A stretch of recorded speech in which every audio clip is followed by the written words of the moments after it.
Hey everyone, it's Adrienne Pessel. Today's topic is business planning.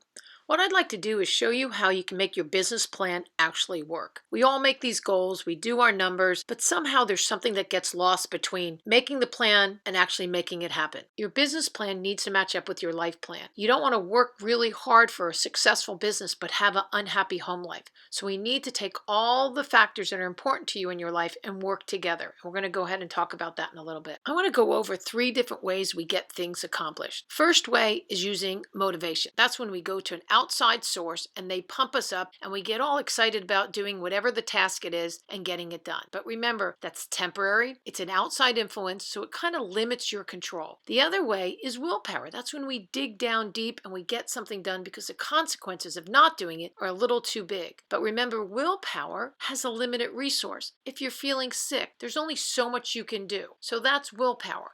The other way, which is the most successful way of getting things done, and it's more reliable, is creating habits. That's when you do something so often and regularly that you feel odd or strange when you don't do it. This is autopilot. You want to focus most of your business plan on creating habits. You need all 3 of these factors in order to be successful, but habits makes your life so much easier. All business plans have goals.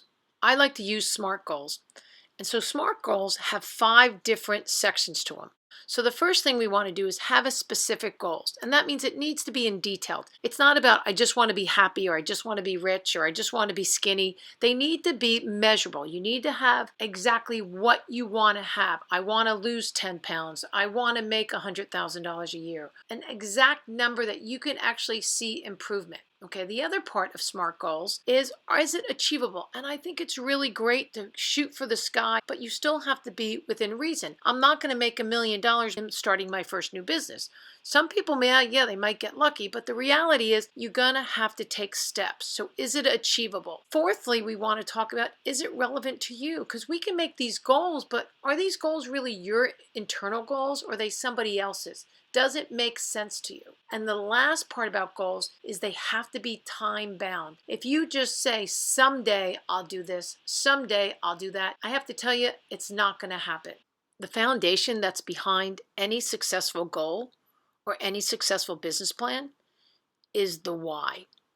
So what is your why? What is your core emotion that makes you take action? When you feel like quitting and you don't want to make that phone call, you don't want to run that last mile, you don't want to have that difficult conversation with your kid, what is the reason that keeps you going and you do it anyway? That emotional feeling, that why, you need to tap into, and you need to spend just as much time as that why as you do on making your goals, doing your numbers. You need to understand what is going to keep you going.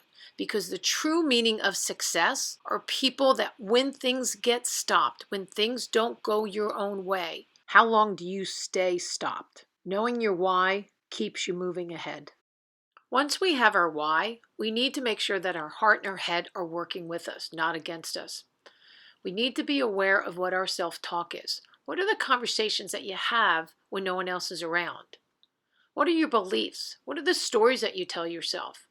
Do these stories actually help you? And if not, you need to change them. Using positive affirmations are one way of doing it. Positive affirmations are just another way of brainwashing yourself. What you want to do is make sure that what you want to happen match up with your self-talk. You don't want to have a conflict of thoughts going on in your head. It's not going to work.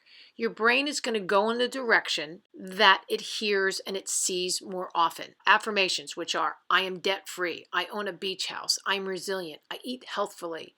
You're also going to have goal cards, which are vision boards so that you can see, and you're going to make those connections with what you say in your head, those conversations between your ears, what you visually see, and you're just going to get into the habit of doing these rituals every day, 2 or 3 times a day, to make sure that that is the only outcome that will be acceptable for you. Okay, we have our goals, we have our whys, and we have our affirmations. We need to now merge them with actual action steps. So the first thing you need to do is take all the tasks that you have to do and break them down into detailed. Let's use the example of how to do an open house. 14 days out, I'm going to find a house that I'm going to hold open. 10 days out, I'm going to check past rentals and invite neighbors to the open house. Maybe 7 days out, I'm going to see if I have any spin-off houses. I'm going to mail my open house invitations out, maybe about 5 days out, because I want to make sure they get there on time. If I'm going to do a buyer's book, I'm going to get that prepped for it. I'm going to make sure I update my CMA 2 days before the open house. And I'm going to continue on until I'm done with the open house and then the follow-up of what I'm going to do afterwards. This way, when you have a plan and you get into that type of detail, it makes your business plan so much easier and it makes your goals attainable because it's already spelled out. You're not leaving anything to chance.